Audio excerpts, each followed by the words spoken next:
قرآن پاک میں آتا ہے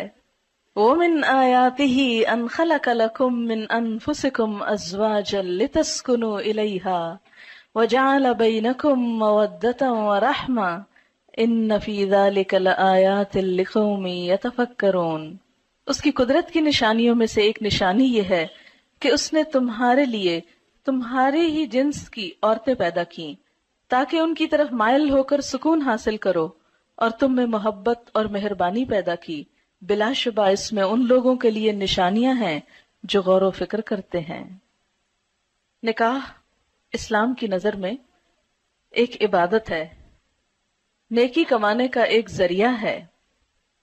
ایمان مکمل کرنے کا ایک ذریعہ ہے۔ نبی اکرم صلی اللہ علیہ وسلم نے فرمایا بندہ جب نکاح کر لیتا ہے تو اس کا آدھا دین مکمل ہو جاتا ہے۔ اب باقی ماندہ آدھے دین کے بارے میں اسے اللہ سے ڈرتے رہنا چاہیے۔ نبی صلی اللہ علیہ وسلم نے فرمایا دنیا ایک متاع ہے، فائدے کی چیز ہے، پونجی ہے، اور دنیا کی سب سے بہترین متاع نیک بیوی ہے، یعنی دنیا کی سب سے بہترین چیز نیک بیوی۔ ہمارے ہاں عموماً شادیاں جس طریقے پر ہوتی ہیں اس میں وقت کا بھی ضیاع ہوتا ہے،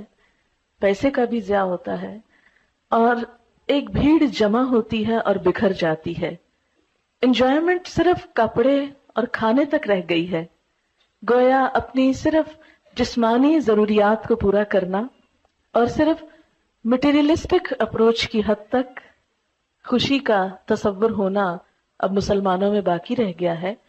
جبکہ کوئی خوشی اس وقت تک پوری خوشی ہو نہیں سکتی جب تک انسان کی روح بھی خوش نہ ہو، اور کوئی روح اللہ کے ذکر کے بغیر خوش ہو نہیں سکتی۔ تو اس لیے اس شادی میں اللہ کے ذکر کے ساتھ ساتھ کچھ باتیں بھی نہیں سیکھیں گے انشاءاللہ، یعنی خوشی کا اظہار بھی ہو اور اس کے ساتھ ساتھ اچھی اچھی نصیحتیں بھی ہوں جو دلہن کو اور اس کی بہت سی دوستوں اور سہیلیوں کو بھی کام آئے انشاءاللہ، اور جو بھی شریک ہونے والے ہیں۔ تو ہم شروع کرتے ہیں آج کے اس پروگرام میں۔ جو اہم حصہ ہے وہ یہ کہ جو لوگ اس تجربے سے گزر چکے ہیں، گزر رہے ہیں، اور انہوں نے اس زندگی میں ایک بہترین کامیابی حاصل کی ہے، یا جن چیزوں سے ان کی ازدواجی زندگی خوشگوار ہوئی ہے، میں چاہوں گی کہ وہ ہمارے ساتھ اس پروگرام میں شریک ہوں اور اپنے ذاتی تجربات کا ذکر کریں تاکہ دوسرے لوگوں کو فائدہ ہو اور ان کی زندگیاں بھی خوشگوار ہو جائیں۔ سب سے پہلے ایک بیٹی کے لیے سب سے زیادہ جو چیز دعاؤں کا اور دوسرے گھر میں مقام بنانے کا سبب بنتی ہے وہ خدمت ہے۔ کوئی لڑکی اپنی اچھی شکل سے، اپنے علم سے، اپنے ہنر سے، اپنی دوسری قابلیت سے سسرال کے ہاں جگہ نہیں بنا سکتی جو خدمت سے بنا سکتی ہے۔ بہت سی بے ہنر لڑکیاں بھی جب اچھے جذبے کے ساتھ خدمت کا ارادہ کرتی ہیں اور کرتی ہیں اور قربانی کرتی ہیں تو بہت دعائیں بھی پاتی ہیں اور بہت خوشحال زندگی بھی۔ تو یہ خوشحال زندگی کا ایک راز ہے سیکریفائس اور لینے کی بجائے دینے پہ نظر رکھنا۔ نبی اکرم صلی اللہ علیہ وسلم نے فرمایا جب تمہارے پاس کوئی ایسا شخص نکاح کا پیغام بھیجے جس کے دین اور اخلاق سے تم راضی ہو تو اس سے نکاح کرا دو، اگر تم ایسا نہ کرو گے تو زمین میں فتنہ اور بڑا فساد رونما ہوگا۔ حضرت انس رضی اللہ تعالیٰ عنہ کہتے ہیں حضرت ابو طلحہ نے حضرت ام سلیم سے نکاح کیا اور مسلمان ہونا ان کے درمیان مہر قرار پایا۔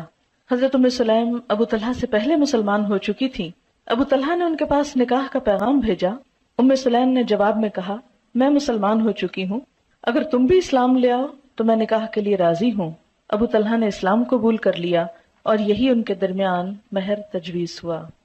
عموماً ہم ایسی ہی چھوٹی چھوٹی غلطیاں کرتے ہیں اور ہمیں خود بھی پتہ نہیں ہوتا کہ ہم کیا کر رہے ہیں۔ اب دیکھیں کہ عموماً ڈفرینس آف اوپینین اس لیے نہیں ہوتا کہ ہم ایک دوسرے کو ڈس لائک کر رہے ہوتے ہیں یا ہماری کوئی عداوت ہوتی ہے ایک دوسرے کے ساتھ، وہ چونکہ سیٹ اپ مختلف ہوتا ہے، گھروں کی روٹین مختلف ہوتی ہے، لائف سٹائل مختلف ہوتا ہے، تو قدرتی طور پر جب آپ ایک دھارے سے آئے دوسرا دوسرے سے آئے، جب وہ اکٹھے ہوں گے تو کچھ چیزیں مختلف ہوں گی اور ان میں اختلاف کا پیدا ہونا بالکل نیچرل ہے۔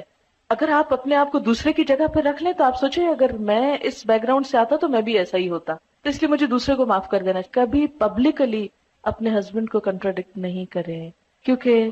مردوں کی جو انا ہوتی ہے مردوں کی جو خودداری ہوتی ہے ان کو جو اللہ نے وَلِلرِّجَالِ عَلَيْهِنَّ دَرَجَةٌ کہ مردوں کے لیے ان عورتوں پر ایک درجہ ہے، وہ جو اتھارٹی والا ہے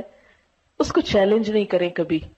اس کو چیلنج کر کے خود آپ نقصان اٹھائیں گے، اس کو وہیں رہنے دیں، اس کو برقرار رکھیں، وہ آپ کے فائدے کا بھی ہے۔ اور